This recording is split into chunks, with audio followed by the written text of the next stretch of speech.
আসসালামু আলাইকুম। আপনার স্বামী বা আপনার স্ত্রী আপনাকে ডিভোর্স নোটিশ পাঠিয়েছে। মাত্র একটি।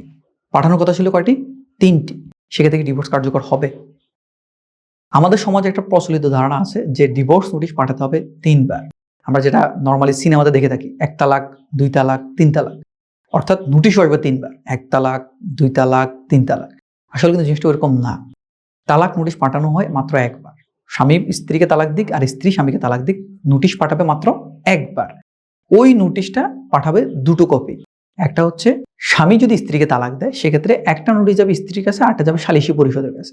আর যদি স্ত্রী স্বামীকে তালাক দেয় তাহলে একটা নোটিশ যাবে স্বামীর কাছে, একটা যাবে সালিসি পরিষদের কাছে। এই সালিসি পরিষদকে সেটা হচ্ছে ইউনিয়ন পরিষদ, সিটি কর্পোরেশন অথবা পৌরসভা। এখন এই সিটি কর্পোরেশন, ইউনিয়ন পরিষদ অথবা পৌরসভা, এখানে যে সালিসি পরিষদ রয়েছে এই পরিষদের কাজ হচ্ছে ৩ মাসে ৩টা নোটিশ পাঠানো।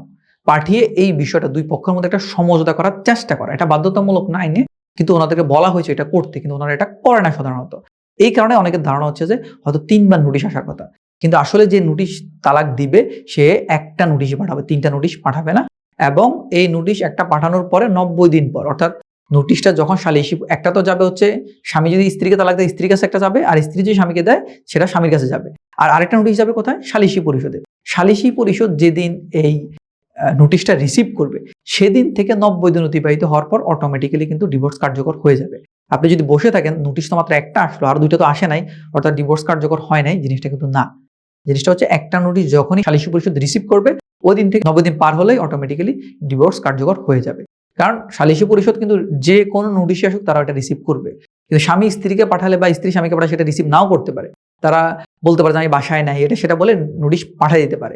এটার জন্য কিন্তু ডিভোর্স কিন্তু বাতিল হবে না, ডিভোর্স কার্যকর হয়ে যাবে। কারণ সালিসি পরিষদ ঠিকই রিসিভ করবে, রিসিভ করার পর ৯০ দিন অতিবাহিত হয়ে যাবে, অটোমেটিক ডিভোর্স কার্যকর হয়ে যাবে। আপনি তো জানেনও না আপনার বিরুদ্ধে ডিভোর্স কার্যকর হয়ে গেছে, কারণ আপনি নোটিশ এসেছে আপনি সেটা রিসিভ করেননি। তো ডিভোর্স নোটিশ আসবে একটাই, ৩ বার না। এই ভুল ধারণা থেকে বেরোয় আসুন। ডিভোর্স নোটিশ একটা আসলেই তখন থেকেই চেষ্টা করবেন সমঝোতা করার। যদি সমঝোতা করতে পারেন তাহলে আপনাদের পুনরায় বিবাহ করার দরকার নেই, আপনারা তখন থেকে আবার সংসার করতে পারবেন।